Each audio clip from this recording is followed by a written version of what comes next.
वहीं उत्तर प्रदेश 2022 विधानसभा का चुनाव अब अपने उत्तरार्ध में पहुंच चुका है। 5 चरणों के मतदान हो चुके हैं। अब 2 चरणों का मतदान होना बाकी है। बचे हुए 2 चरणों में 6वें चरण का मतदान 3 मार्च को होगा, यानी कल मतदान का दिन रहेगा। विधानसभा चुनाव का ये 6वां चरण काफी महत्वपूर्ण है, क्योंकि इस चरण में मुख्यमंत्री योगी आदित्यनाथ, शलभ मणि त्रिपाठी, सूर्य प्रताप शाही, राम अचल राजभर, लालजी वर्मा और स्वामी प्रसाद मौर्य सहित कई अन्य राजनीतिक दिग्गजों की किस्मत भी दांव पर है। उत्तर प्रदेश की सबसे हॉट सीट है गोरखपुर सदर। यहां से मुख्यमंत्री योगी आदित्यनाथ चुनाव लड़ रहे हैं। 6ठे चरण के चुनाव में योगी आदित्यनाथ की प्रतिष्ठा दांव पर लगी है।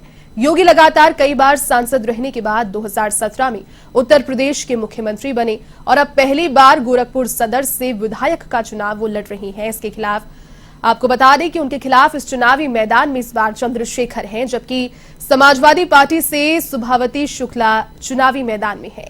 बसपा ने ख्वाजा शमसुद्दीन को मैदान में उनके खिलाफ उतारा और कांग्रेस से चेतना पांडे लड़ रही हैं।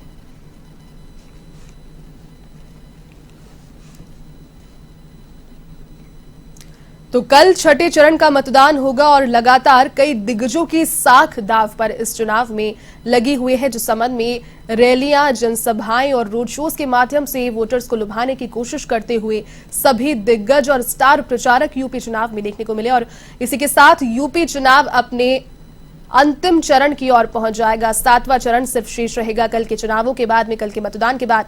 साथ ही उत्तरार्ध अब यूपी चुनावों का आ चुका है। गोरखपुर सदर सीट से मैदान में है योगी आदित्यनाथ, सबसे ज्यादा हॉट सीट इसे माना जा रहा है। वर्तमान में मुख्यमंत्री 2017 में मुख्यमंत्री बने उत्तर प्रदेश के, उससे पहले लगातार सांसद रहे योगी आदित्यनाथ और अब उनकी भी साख दाव पर है। कल निर्णय होगा और जो किस्मत है वो ईवीएम में कैद हो जाएगी।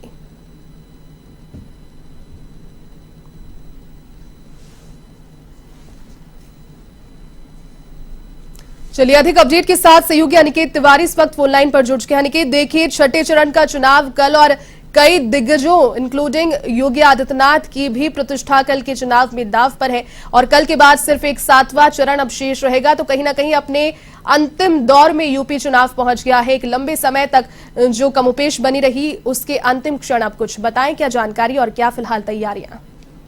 देखिए, पश्चिम से 2022 का जो चुनाव जिसकी शुरुआत की गई थी पश्चिमी क्षेत्र से, अब वो कहीं ना कहीं पूर्वांचल में जाकर खत्म होने वाला है। हालांकि पूर्वांचल की अगर बात की जाती तो योगी आदित्यनाथ और भारतीय जनता पार्टी के लिए पूर्वांचल गढ़ कहा जा रहा है। अगर 6ठे चरण की अगर बात की जाए तो 6ठे चरण की 10 जिलों में 57 सीटों पर चुनाव होना है। तो सबसे पहले ये जानकारी और ये बात कर लेते हैं कि ये जो 10 जिलों की 57 सीटों में 6ठे चरण में चुनाव होना है, इसलिए जो प्रत्याशी है यकीनन तौर पर बड़े प्रत्याशी के नाम सामने आ रहे हैं। गोरखपुर की अगर बात की जाए तो गोरखपुर से मुख्यमंत्री खुद योगी आदित्यनाथ अब चुनाव लड़ रहे हैं। उनके सामने सीधी टक्कर जो सुभावती शुक्ला है, ये कभी अध्यक्ष भी रही है भारतीय जनता पार्टी की, क्षेत्रीय अध्यक्ष की पत्नी रही है, तो उन्हें कहीं ना कहीं टिकट दिया गया है योगी आदित्यनाथ के अगेंस्ट में।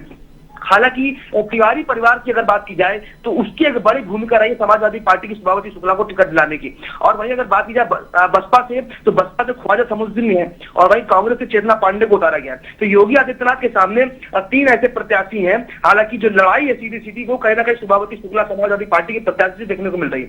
वहीं खजनी से अगर बात कर ली जाए तो खजनी से जो भाजपा के जो प्रत्याशी है वो श्री राम चौहान है। तो वही सपा की अगर बात की जाए तो सपा से रूपवती बेलदार है।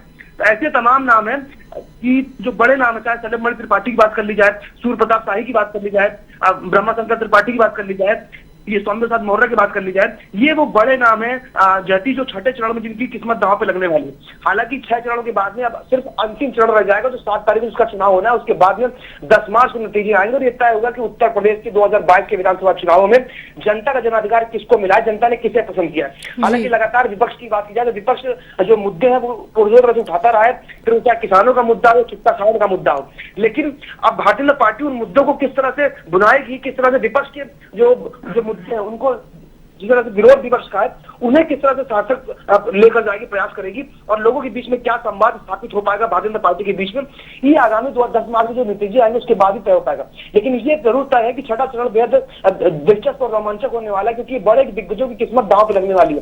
पूर्वांचल जो भारतीय जनता पार्टी का जो गढ़ कहा जा रहा है उस पर सेंधमारी करने के लिए लगातार समाजवादी पार्टी के राष्ट्रीय अध्यक्ष अखिलेश यादव रैलियां भी कर रहे हैं, लगातार जो संवाद है वो भी स्थापित कर रहा है जनता से। अब हालांकि जनता उन्हें कितना पसंद कर पाएगी पूर्वांचल की, और कितना उनको बढ़त मिलेगी इस 2022 के विधानसभा चुनाव में, क्योंकि पिछले चुनाव में बहुत अच्छा रुझान, बहुत अच्छा रिजल्ट समाजवादी पार्टी का पूर्वांचल क्षेत्र में नहीं रहा। लेकिन अब ऐसे में जब 2022 का विधानसभा चुनाव है, लगातार जो विरोध है वो देखने को मिल रहा है, तो कितना असर हो पाएगा उन विरोधियों का, ये 10 मार्च के नतीजे तय कर पाएंगे। जयती बिल्कुल। चलिए निकेत, बहुत शुक्रिया तमाम जानकारी के लिए।